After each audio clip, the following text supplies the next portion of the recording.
Requirement కూడా చాలా లేదు. ఎవరు తినరు, పశువులు తినే మనిషి.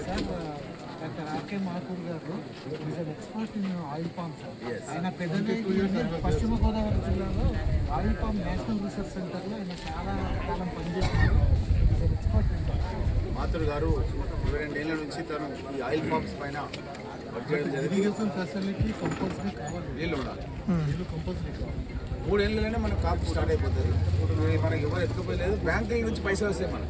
మనకు వచ్చే అమౌంట్ అంతా బ్యాంకు నుంచి మన రైతుల ఖాతాలో పడ్డప్పుడు ఏమైతే అంటే బ్యాంకు కూడా లోన్ ఇస్తాడు మనకు.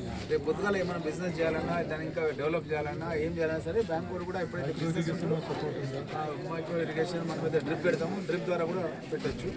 సో ఇది చాలా బాగుంటుంది. కాబట్టి మనం మెల్లమెల్లగా కొత్త రకం పంటలు, మనకు ఇన్కమ్ ఎక్కువ అయితే లాభం ఉందో దాంట్లోకి వెళ్ళిపోవాలి. ట్రెడిషనల్ వ్యవసాయంలో లాభం లేదు, వేసిన పంటను మళ్ళీ వేయద్దు, పంట మార్పిడి కూడా చేయాలి మనం. కాబట్టి ఇవన్నిటిని కూడా దృష్టిలో పెట్టుకొని ఈ యొక్క నూనె గింజల పైన ఎప్పుడైతే మనం ఇప్పటివరకు ఎక్స్ప్లెయిన్ చేసినారో ఇవన్నీ సబ్జెక్ట్ పైన సంఘం ఏర్పాటు చేయాలని ముఖ్యమైన. సంఘం చేస్తే ఏంటంటే మనం మార్కెటింగ్ వరకు పోవచ్చు, మార్కెటింగ్ వరకు పోతేనే లాభాలు పెరుగుతాయి.